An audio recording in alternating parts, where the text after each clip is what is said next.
Good morning বন্ধুরা, কেমন আছো সবাই? আশা করছি তোমরা খুবই ভালো আছো আর যে যেখানেই আছো সুস্থ আছো। আমিও ভীষণ ভালো আছি, মাম্মামও খুবই ভালো আছে। এস ফ্যামিলিতে আজ আরেকটি নতুন ব্লগে তোমাদেরকে অনেক অনেক স্বাগত জানাই। আজ হলো শনিবার আর এখন ঘড়ির কাঁটাতে সময় হয়েছে সকাল 9টার একটু বেশি। আমার শাশুড়ি মা এদিকে মাছ কাটতে বসেছে।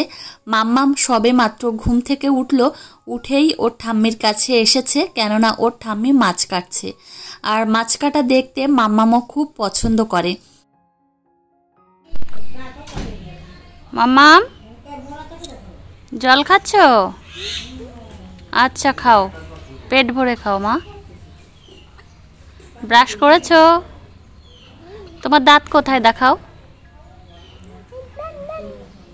দাঁত কোথায়? একটু ভয় দেখিয়ে দাও তো। উরে বাবা, তোমার হাত কোথায়?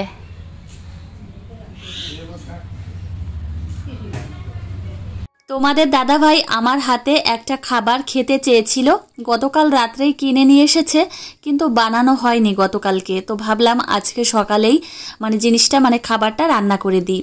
তো সে খাবারটা হচ্ছে পাটিসাপটা পিঠা। তো আমি পাটিসাপটা পিঠাটা খুব ভালোভাবে বানাতে পারি আর তোমাদের দাদাভাইও খেতে খুবই পছন্দ করে। আমি যখন পাটিসাপটা পিঠা বানাই গরম গরম থাকা অবস্থাতেই তোমাদের দাদাভাই 4টে খেয়ে নেয়, তো এত পছন্দ করে। তবে পাটিসাপটা পিঠার যে পুরটা, সেই পুরটা হতে হবে সন্দেশের, তবেই ও খেতে সবথেকে বেশি পছন্দ করে। কিন্তু নারকেল দিয়ে যে পুরটা তৈরি করা হয় সেটা খেতে আবার অতটাও পছন্দ করে না, তো এটা দিয়েই সবথেকে বেশি পছন্দ করে। আর আমি পাটিসাপটা পিঠা বানালে এইভাবেই তৈরি করি। তো এই যে দেখো কত সুন্দরভাবে তৈরি হয়ে যাচ্ছে, আর একটা দুটো করে এইভাবেই বানিয়ে নিচ্ছি। সকালের দিকে পিঠাগুলো বানালে খুবই ভালো হয়, কেননা সবাই একটা দুটো তিনটে করে খায় আর পিঠাগুলো শেষ হয়ে যায়। আবার সন্ধ্যার দিকে বানাতে গেলে কি হয়, ওই সন্ধ্যার সময় খায় আর পরের দিন যদি সকালে থাকে সেইগুলো আবার খেতে চায় না। অনেকগুলো পাটিসাপটা পিঠা বানানো হয়ে গেছে, আর একটা কি দুটো বানাবো, এই ট্রেতে রাখবো, তারপর আলাদা করে আমার শ্বশুর মশাইয়ের জন্য বানাবো। তো বাবা খেতে বসে গেছে, আর সকালের খাবার দাবার আমি আগেই রান্না করে রেখেছি, না হলে সকালের খাবার নিয়ে একটা ঝামেলা হয়ে যায়। তো ওনাদের খাবারটা আমি আগেই করে নিই, ওই যে রুটি সবজি এই সমস্ত খাবার আর কি। তো এদিকে আমার শ্বশুর মশাইয়ের জন্য দুটো নিয়ে নিলাম। বাবা হয়তো একটাই খাবে, দুটো খেতেই চায় না, তবুও দুটো দিলাম, একটা দিলে কেমন দেখা যায়। তো এদিকে দেখো কতগুলো পাটিসাপটা পিঠা বানানো হয়ে গেছে।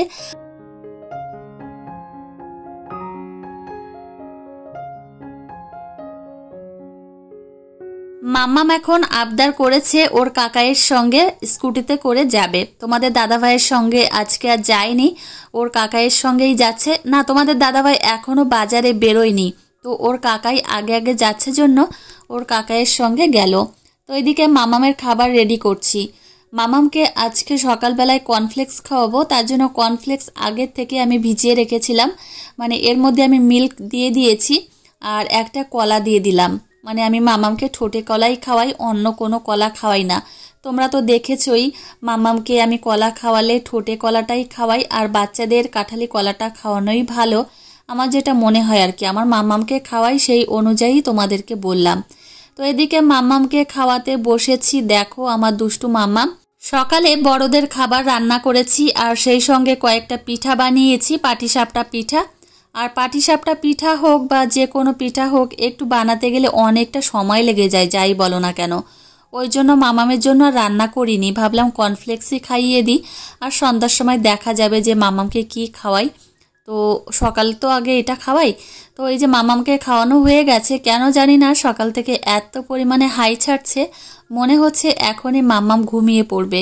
সকালবেলায় রান্না করা, সেই সঙ্গে তোমাদের দাদাভাইকে খেতে দেওয়া, বাবাকে খেতে দেওয়া, মামামকে খাওয়ানো, এই সমস্ত করতে করতে অনেকটাই সময় চলে যায়।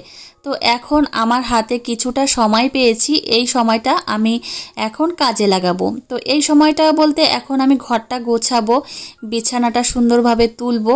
আর এই মামামের জুতোগুলো আমি অন্য ঘর থেকে নিয়ে এসেছি, মানে এত এলোমেলো করে ফেলে মেয়েটা। আর এবার পুজোতে মামামের জন্য 3 জোড়া জুতো কিনেছি, আর এই জুতো গোছানোর সময় ভাবছি যে 3 জোড়া তো জুতো কিনেছি, এই জুতোগুলো আবার রাখবো কোথায়।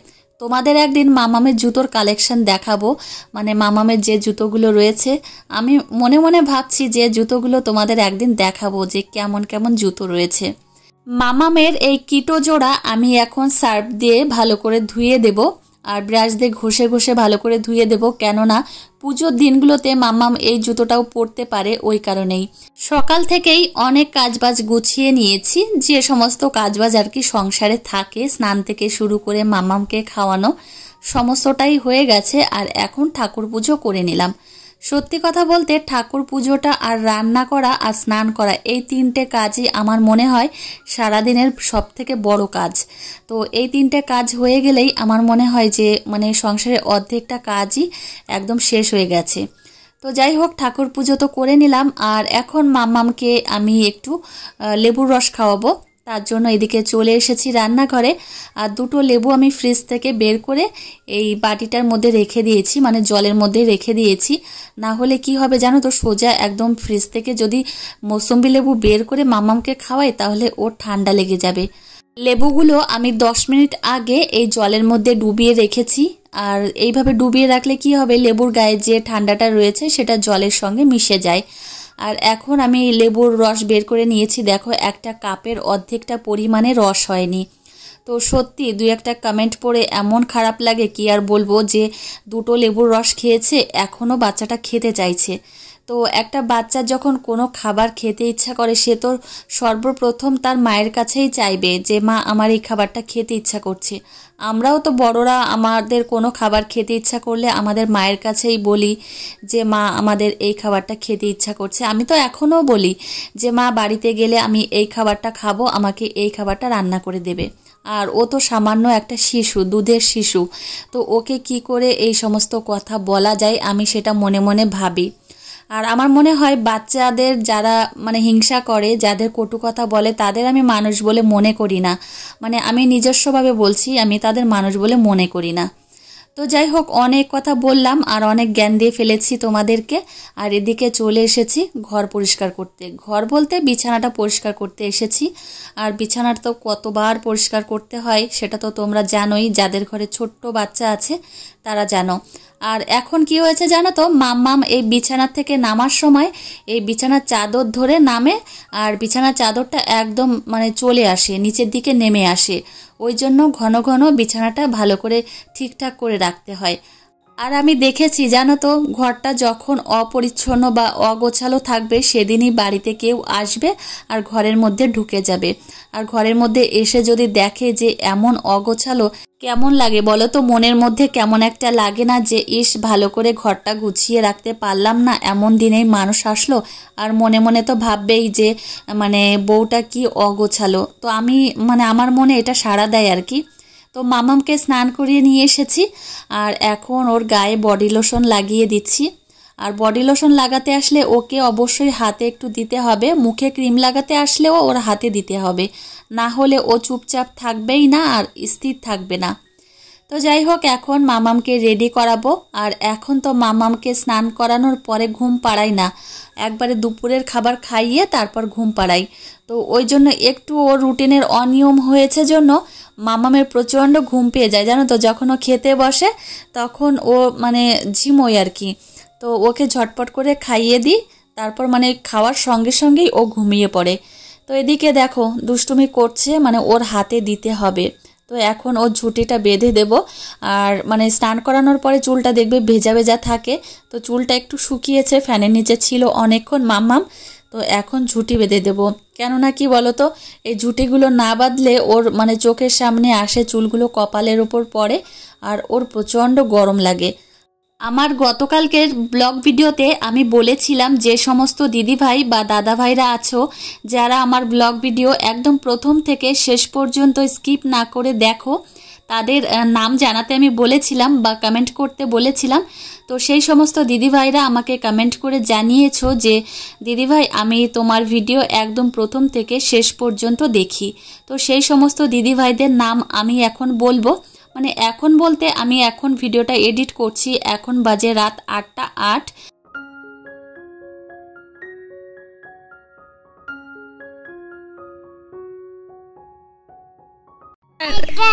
না মা মারে না দাদাকে। চলো আমার হয় নাকি ভাঙে যাবে না।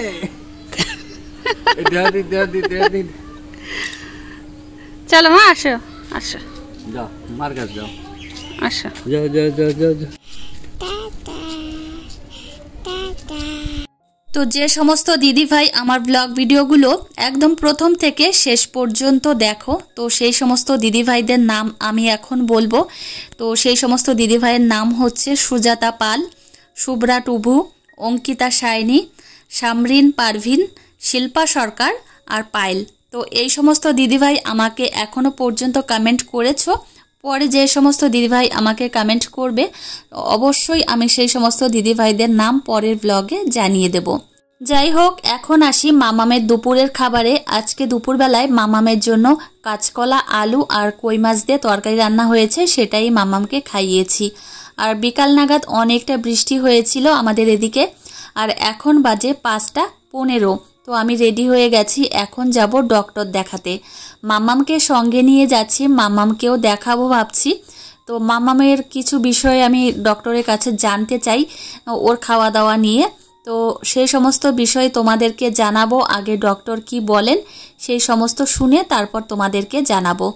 তো এদিকে বাড়ি থেকে বেরিয়েছি বিকাল 5:30টার সময়, আর একদমই অন্ধকার হয়ে গেছে। বাজারে চলে এসেছি, আমাদের বাড়ি থেকে বাজার তো বেশি দূর নয়। তো বাজারে আজকে প্রচণ্ড ভিড়, কেন বলো তো, আজকে হচ্ছে হাটবার। আমাদের এখানে শনিবার আর মঙ্গলবার করে হাট বসে। তো আজকে প্রচণ্ড পরিমাণে ভিড়, সেই সঙ্গে পুজোর বাজার, একটু ভিড় তো হবেই। তো এই যে দেখো পুজোর লাইটিংগুলো একদমই হয়ে গেছে, কিন্তু এখনও না অন করেনি লাইটগুলো, মানে অন করে দিলে আরও বেশি ভালো লাগতো। চলে এসেছি এই যে দেখো মেডিকেলে। তো রাস্তার ওপাশে একটা রয়েছে আর এদিকে দুটো রয়েছে। তো এই চেম্বারটায় আমরা দেখাবো। আর এদিকে হয়তো মানে শিশু ডাক্তার, এই যে এইদিকে শিশু ডাক্তার রয়েছে, অনেক শিশুরা এসেছে। তো যাই হোক, আমাদের ডক্টর দেখানো হয়ে গেছে, এখন বাড়ির দিকে যাব। কি বলো তো, তোমাদের সঙ্গে বেশি কিছু শেয়ার করতে পারিনি, বৃষ্টিও নেমেছিল আর আমার ফোনের উপর বৃষ্টি পড়েছে, তোমরা তো দেখে বুঝতেই পেরেছো। বাড়িতে এসেছি, এসেই আগে চলে এসেছি রান্নাঘরে হাত মুখটা ধুয়ে। তো মাম্মামকে কি খাওয়াবো সেটাই টেনশন করছিলাম।